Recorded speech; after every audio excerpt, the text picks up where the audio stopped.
Kevin Porter Jr. was arrested on Monday, and he was charged with assaulting and strangling his girlfriend in a New York City hotel.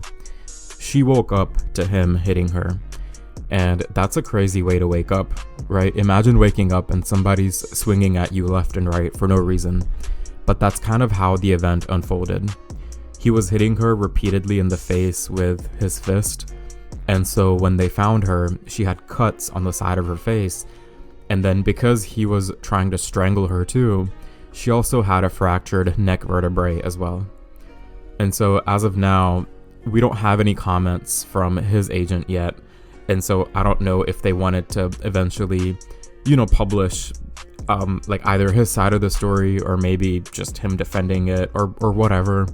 Right now, we don't have any of that yet, but we do know that after it happened on Monday, he was taken into police custody.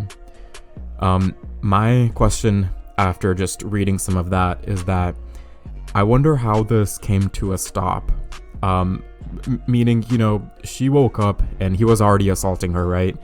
And he's stronger than her, he's bigger than her, and he's trying to strangle her, and it kind of seems like he was trying to kill her too. I might be over exaggerating here, but he was clearly trying to hurt her. And so I wonder how all of that came to a stop before the authorities were called, and then before they had to pull him away. I can't imagine he stopped assaulting her and then he was like, okay, go ahead, call the cops, I'll sit here and wait. I'm sure that's not what happened. So I wonder if she made some noise, if somebody in the next door room maybe heard her. But I do wonder how it kind of came to a stop, because it's kind of concerning just hearing how everything went down. They put him on a bond. I believe it was $75,000 cash. And I didn't see anything online saying that if anybody had paid it or not. But, chances are, with him being in the NBA, it's probably been paid, which means he's probably out of custody right now too, just at home, which is scary. And the good thing is right now, the police ordered him to stay away from his girlfriend, and rightfully so. If I was her, I'd be scared for my life. But at the same time, he is still just walking around freely. And that's probably the scariest thing, I guess. Or more than scary, it's just concerning, really. Because he's a player he's a person where he kind of just does things that don't really make sense. He's really unpredictable, and I feel like he has these anger tantrums that he throws. He's very childish, that's the best way that I can put it. And this isn't the first time that he's been in trouble so far. And, he's fairly young, so the amount of encounters that he's had with the police and just with his teams and these little anger outbursts and stuff like that, I feel like it's way too many for somebody that's as his age, it's pretty young. Going back to 2020 in November when he played for the Cavaliers, he was actually arrested after the cops found a loaded handgun, and they found marijuana in his car after he got into an accident. And he ended up claiming that he didn't know that there was a gun there, and then somehow the charges were dismissed.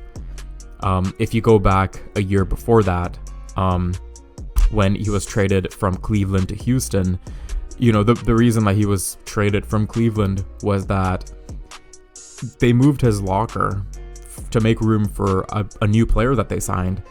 And then Porter just got so angry just because his locker was somewhere else.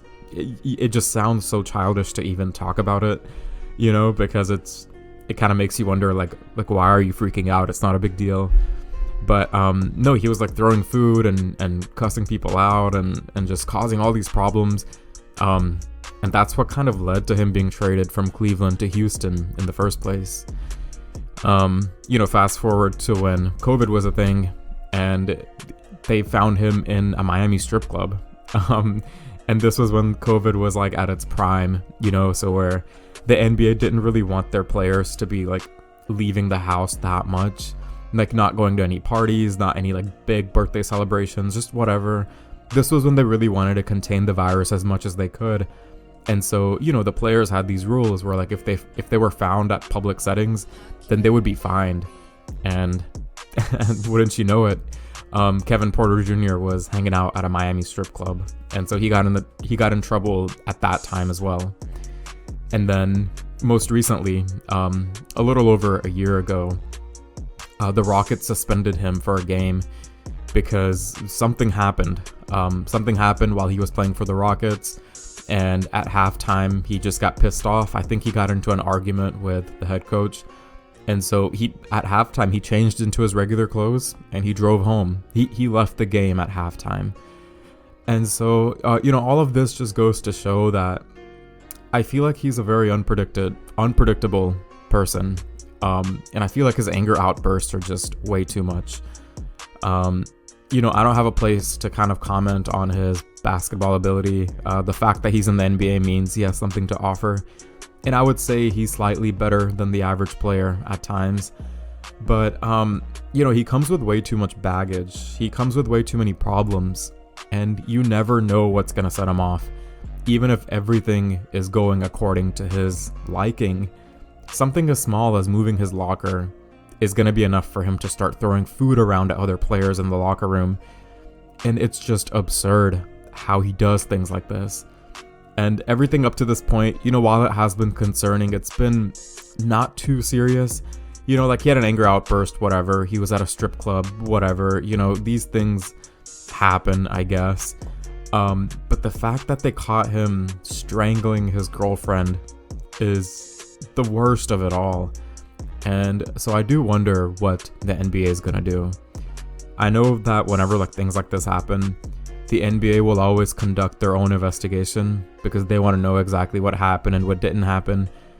And what's crazy is that, it feels like the NBA is a little bit more concerned with ticket sales and just trying to make as much money as they can, that sometimes they let a lot of these incidents slide from their players. This isn't the first time where a player has been has been seen abusing, domestic abuse and stuff like that. And the NBA will kind of just give them a slap on the wrist or whatever, maybe suspend them for a few games, maybe a month, maybe. But I don't know, I don't know what other type of profession would allow somebody to be, an abuser in their household, literally beating their partner, beating them, breaking their vertebrae, giving them cuts and scratches on their face. And then, imagine your desk job. Imagine they found out that you did that and your boss tells you hey, go take 3 weeks without pay, but then you're going to come back. You would just think wow, that's it? That is really? Okay, cool. Now that the punishment's not that bad, it's not going to stop me from doing that again. And so, I wonder what the league is going to do. I wonder what the Rockets are going to do. He's on a fairly new contract. I believe last year, Houston signed him to a 4-year deal, and so they might release him. Again, right now everything is just speculation. So your word is as good as mine right now. But maybe they'll release him. But I can't help but think that some team's gonna freaking bring him back. That's just how this league works. Abusers can stay. You can strangle your partner and you can stay in the league, which is insane to me. And so, I'm gonna be keeping an eye out. I kind of just want to follow the story. I want to see where it leads. And, if I hear anything about it, then I'll make a video on it as well. But let me know your thoughts. Let me know what you think is gonna happen to him. And do me a favor and be realistic too. You may want something to happen. Trust me, I want punishment to take place. But let's be real. What do you think this league is going to do, knowing that they keep players around that do stuff like this? So yeah, drop me a comment. And this is all I have for today. And I'll see you in the next one. Peace.